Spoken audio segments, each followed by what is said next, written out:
what's going on, guys? This is Tim, aka SSdirewolfENL, and today we are doing an unboxing of AZUL Summer Pavilion, and also we're going to tell you guys our thoughts of the game after we play it a couple times. If you guys haven't already, please subscribe to the channel and please like this video. It will help a lot. And if you guys want to see us play any live video games, you can follow us there at twitch.tv/SSdirewolfENL. All right, let's get this box on the table and let's get going.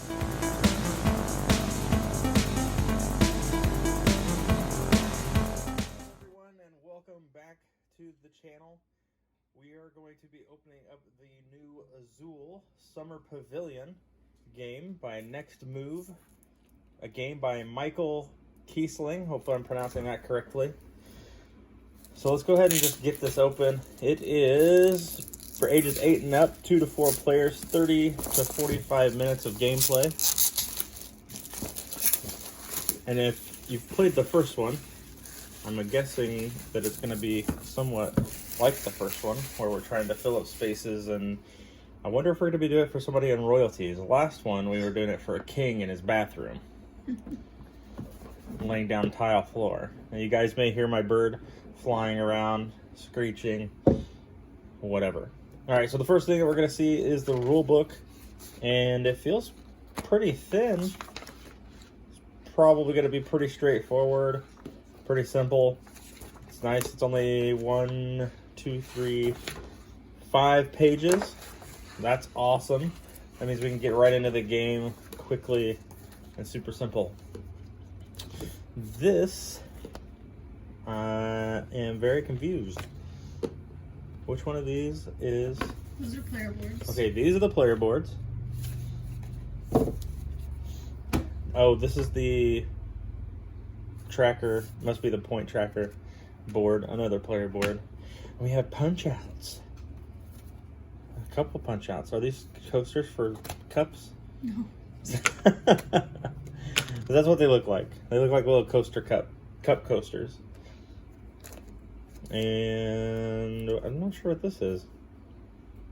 Oh, it's to seal a box on the end. What is it? This box? Yeah. Oh, what's in here? Oh, it looks like it has more of the diamond-shaped pieces, which will probably be filling out our boards. So we have a lot of these, and they feel like they're made out of a really good plastic, like a, I want to say acrylic, but I don't think that they're acrylic. Maybe they are. Maybe not. They're nice and smooth, and they kind of have that, like, I know the lighting in here is bad because I'm standing in front of the light, but the pieces are kind of Laffy Taffy kind of flavor. Oh, I remember. I'm guessing these are the tiles that the pieces go on, and they're the ones that we draft or whatever from. Okay, it's all coming back to me now. I forgot the first AZUL, that's what that was. Then we got this cool bag here, which all the pieces will go into, and that's what you pull from randomly that will fill out these little discs. And then that's what we'll be drafting from. Is there anything else in here? So this is new that I'm not sure, and these are new that I don't remember from the last AZUL. Yeah, this is in the other game. It's, is it? Remember when you take it from the middle, you're the first player. If you're the first person in that round. But then you take a -1, I'm guessing is what that is? Yeah. Yeah, because you take a negative in the other game. And then we have these little wooden tokens. Have we used these before? What are these for? I think those are the markers for tracking points. That makes sense. Seeing that there's 4 of them, and this is 4 players. Alright, well, that's the unboxing of this. We're going to learn how to play this game. We're going to go through a couple of rounds of it. Oh, look, this has got a cool little insert where you can put the discs. That'll be nice. I love inserts. Those are probably like, when they're functional, they're my favorite thing. When they're not functional, they're the one thing I complain about. So we're gonna make sure we put that tape. That tape goes right here on the bottom of this. I wonder why they pre-assembled the box. Who knows? All right, guys. So that's the unboxing. We'll see you guys in the end of this video for our thoughts on AZUL Summer Pavilion.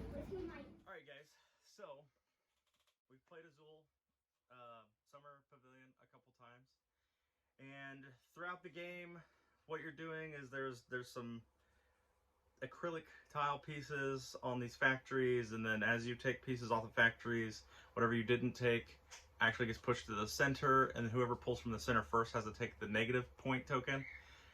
And then as that's going on about over there, you are trying to cover your board as much as possible with all the little pieces and try to complete as many stars as possible if you can, or based on certain objectives you can try to cover the 1s, the 3s, the 4s.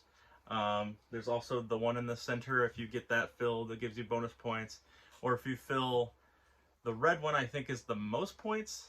I can't remember, but one of them, they all have different point scales. So like, we'll just rate them in this category. They're going to be, I'm probably going to be wrong, but we'll just say if you do the whole yellow one, you're going to get the lowest amount of points. But if you do like the green one, you'll get the highest amount of points, and based on which one you complete is based on how many points you'll get off of that. So there's that point system, and then there's the other point system if you cover all the different things.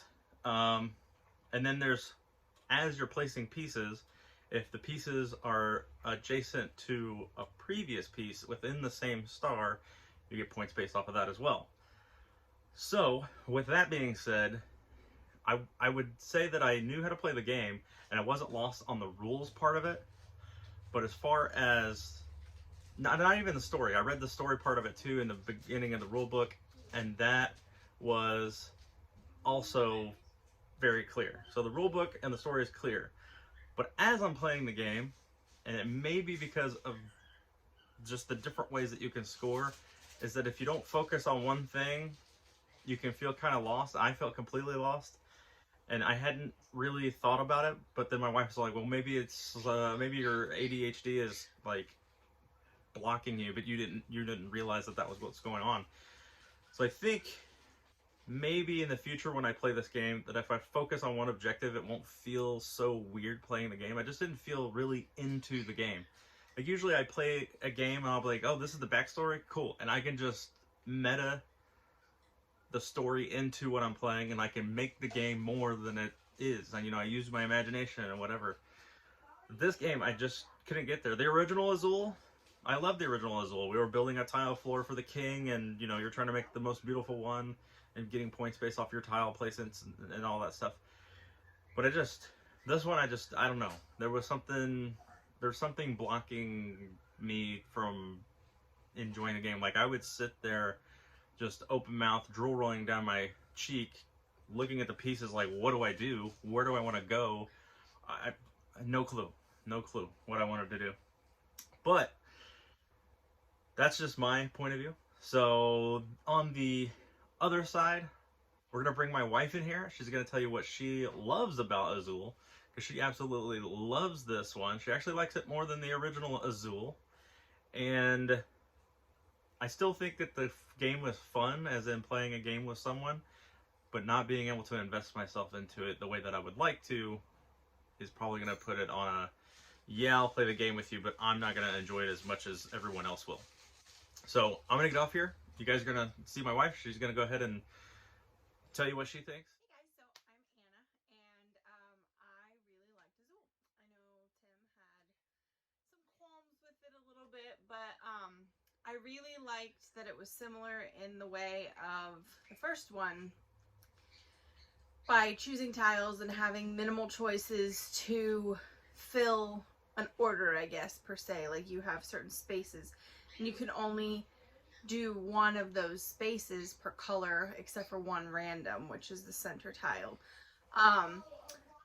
But it was different, and you got more moves, so you got extra pieces because there was a wild. And then when you were laying tiles, if you completed little sections, you also got to get extra tiles. So there was extra abilities, but if you didn't really know what your moves were ahead, like Tim, I don't think had an end game to plan for something ahead, to figure out, okay, I want more of these colors because in the future I can fill this this and this at the same time.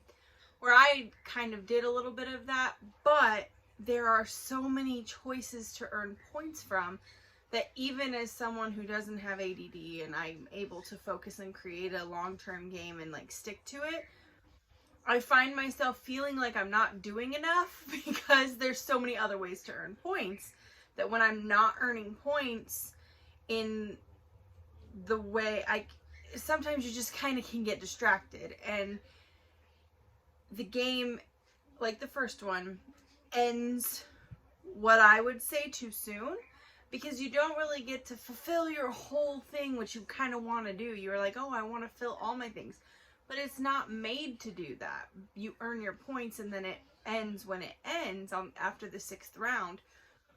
But because of that, I think there's replayability, because once you're done, you're like, oh, dang, I wanted to do this, this, and this. Let's play again.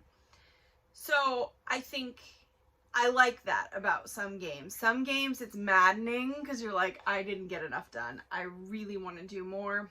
And I'm over it because like my game just got screwed. But a game like this, a game like Seasons, 5 Tribes, where it ends when it ends, even though you want to do more. So that keeps you like, let's play again. Let's go right now. So the replayability is there. I like the extra mechanics you get in this game versus the original AZUL. And I think that it's pretty cool that they're able to change it, but make it kind of true to the similar mechanics, where you have like a little tile which has 4 whatever pieces on it, and you pick one color and the rest go in the center. And so I liked it. There's a second one, I don't remember what it's called. So there's 3. We have the first one and the third one. And the guy at the store said he loves the second one. He said it's just clean choices. You get to go and you feel like you accomplished something.